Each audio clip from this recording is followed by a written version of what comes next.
พยายามสิเฮ็ดตัวเข้มแข็ง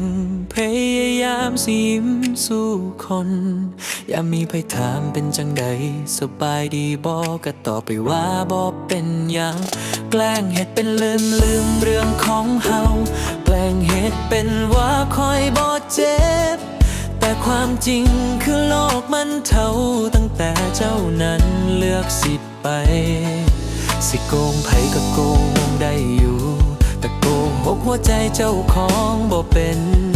ภาพเก่ามันยังชัดเจนมันตอกย้ำว่าคอยยังบ่ลืมโอ้ยใจมันฟ้องว่าคอยยังหักเจ้าน้ำตามันไหลบ่ต้องเดาว่าเจ็บส่ำใดที่เจ้าทิ่มไปความหักมันฟ้องว่าคอยแพ้แล้วที่ต้องเสียเจ้าใจมันฟ้องว่ายังคิดฮอดแห้งอยากดึงเจ้าไว้ก็เฮ็ดบ่ได้อาการมันชัดว่ายังหักหลายหัวใจมันฟ้องว่าลืมบ่ไหวอีหลีตอดตัวเก่าที่เฮานั่งกินข้าวเพลงเดิมที่เฮาเคยฟังมองเก่าๆที่เฮาเคยย่างวันนี้คอยย่างแค่ผู้เดียวพยายามสิหนีความจริงแต่ทุกสิ่งก็ยังคือเก่ามีแต่เฮาที่บ่คือเก่ามีแต่คอยที่ยังจมอยู่สิโกไผก็โกหกได้อยู่แต่โกหกหัวใจเจ้าของบ่เป็นภาพเก่ามันยังชัดเจนมันตอกย้ำว่าคอยยังบ่ลืมโอ้ยใจมันฟ้องว่าคอยยังหักเจ้าน้ำตามันไหล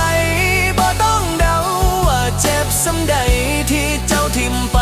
ความหักมันฟ้องว่าคอยแพ้แล้วที่ต้องเสียเจ้าใจมันฟ้องว่ายังคิดฮอดแห้งอยากดึงเจ้าไว้ก็เฮ็ดบ่ได้อาการมันชัดว่ายังหักหลายหัวใจมันฟ้องว่าลืมบ่ไหวอีหลีสิให้เฮ็ดจังใดก็ใจมันยังบ่ลืมสิให้ลบจังใดก็หักมันฝังในใจพยายามแล้วพยายามสิลืมเจ้าแต่สุดท้ายก็เฮ็ดบ่ได้โอ้ยใจมันฟ้องว่าคอยยังหักเจ้าน้ำตามันไหลบ่ต้องเดาว่าเจ็บส่ำใดที่เจ้าทิ่มไปความหักมันฟ้องว่าคอยแพ้แล้วที่ต้องเสียเจ้าใจมันฟ้องว่ายังคิดฮอดแห้งอยากดึงเจ้าไว้ก็เฮ็ดบ่ได้อาการมันชัดว่ายังหักหลายหัวใจมันฟ้องว่าลืมบ่ไหวอีหลี